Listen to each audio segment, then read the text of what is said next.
శ్రీ సచ్చిదానంద సద్గురు సాయినాథ్ మహారాజ్ की जय। సద్గురు శ్రీ సాయినాథ్ మునిసరత్ బాబూజీ की జై। రమణ పెరియ పురాణము గంభీరం శేషయ్య। హిందూ మతంలో భగవంతుని మొదటి పని సృష్టి చెయ్యటం. అందుకనే అరుణాచల శివుడు మానవ రూపం దాల్చి అరుణాచల రమణునిగా అవతరించారు. భగవంతుని రెండవ గుణము రక్షించడం. దాని కొరకై ఆయన అమ్మ అళగమ్మాళ్, రామనాథ బ్రహ్మచారి ఇంకా ఇతర భక్తులను అనడి కొండరాళ్లను భగవాన్ యొక్క శరీరమును పరిసరములను కాపాడుటకు పంపించారు. ఆయన మూడవ పని ఉన్నతమైన జ్ఞానోపదేశంలో ఆత్మసాక్షాత్కారమునకు అడ్డుగా ఉన్న దేహాత్మ భావనను, ఇతర అడ్డంకులను తొలగించడం. దీని కొరకు అరుణాచలుడు గంభీరం శేషయ్య, శివప్రకాశం పిళ్ళై అనే మేధావులను భగవాన్ వద్దకు పంపారు. తమిళ వేదాంత గ్రంథమైన వేదాంత చూడామణిలో ఒక శిష్యుని యొక్క విధులు అన్నింటిలోకి తన గురువు యొక్క బోధలను పదిలపరచడం అనేది అతి ముఖ్యమైనది అని ఉన్నది. భగవాన్ తరచుగా ఆ గ్రంథములోని వాక్యములను ఉదహరిస్తూ ఉండేవారు. ఇందుకొరకే గంభీరం శేషయ్య గారు భగవాన్ జీవితంలోకి ప్రవేశించారు. గంభీరం అనేది పేరు కాదు, అది ఆ కుటుంబానికి ఇవ్వబడ్డ బిరుదు.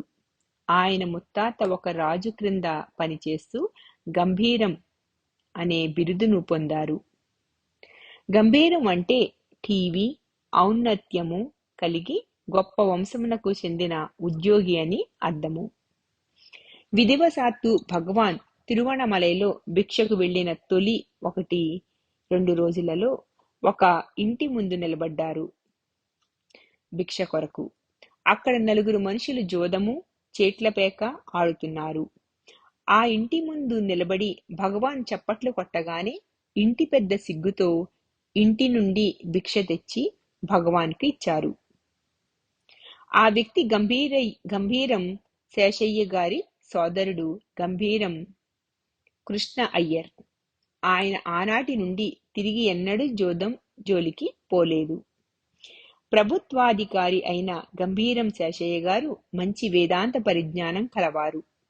1900 సంవత్సరంలో ఆయన తిరువణమలైకు బదిలీ చేయబడ్డారు. అక్కడ ఆయన విరూపాక్ష గుహలో సన్యాస జీవితం గడుపుతున్న బ్రాహ్మణ బాలకుని గురించి విన్నారు.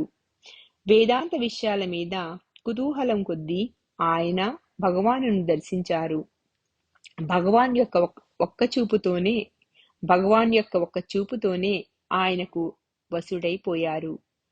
తాను చదివిన వేదాలలోని సారము ఇంతెందుకు, తాను అన్వేషిస్తున్న సత్యమే అంటే ఆత్మయే మానవ రూపం ధరించి ఎదుట నిలిచినట్లు అనిపించింది.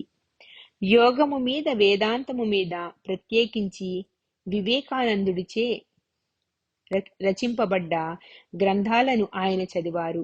ఆయనకు చాలా సందేహాలున్నాయి. ఆయన ఆ గ్రంథాలను భగవాన్ వద్దకు తెచ్చి అవి చూచి తన సందేహాలను తీర్చవలసిందిగా కోరారు. భగవాన్ మౌనాన్ని పాటిస్తున్నారని ఆయన అనుకున్నారు. అందుకని ఆయన తన ప్రశ్నలను కాగితంపై వ్రాస్తూ ఉండేవారు. ఆ గ్రంథాలను జాగ్రత్తగా పరిశీలించి భగవాన్ కూడా వ్రాతపూర్వక సమాధానాలు ఇచ్చేవారు. చాలా కాలం తరువాత భగవాన్ నవ్వుతూ ఇలా అన్నారు: నేను ఎప్పుడూ మౌనంగా ఉండాలనే నియమం పెట్టుకోలేదు. అయినా నేను మౌనంలోనే ఉంటాను. నేనెప్పుడు ఉపవాస నియమం కూడా పెట్టుకోలేదు.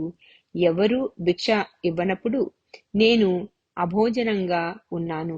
అప్పుడు వాళ్ళు మన స్వామి ఉపవాస దీక్షలో ఉన్నారు అన్నారు. ఎవరూ నాతో మాట్లాడేవారు కాదు. అందుకని నేను మాట్లాడక ఉండేవాణ్ణి. అప్పుడు ప్రజలు స్వామి మౌనంలో ఉన్నారు, ఆయనను ఇబ్బంది పెట్టవద్దు అనుకునేవారు. గంభీరం శేషయ్య గారు అద్భుతమైన ప్రశ్నలు అడగటమే కాకుండా కఠినతరమైన భాగాలను క్లుప్తంగా సులభ శైలిలో వ్రాసి ఇమ్మని భగవానును అభ్యర్థించేవారు. అనేక విషయాలు చర్చింపబడేవి. వాటి కన్నింటికి తేలికైన పరిభాషలో హిందూ పురాణాలలోని పదజాలంతో వివరణ ఇవ్వబడేది. వానిలో కొన్ని ప్రశ్నలు ఆత్మ విచారణకు సంబంధించినవి కాగా, ఎక్కువ భాగం హిందూ వేదాంతంలోని యోగ సాధన, ఏకాగ్రత, ధ్యానము, దైవము, ప్రపంచము, అహంకారము, ముక్తి, ప్రాణాయామము, అష్టాంగ యోగము మొదలైన వానికి సంబంధించినవి.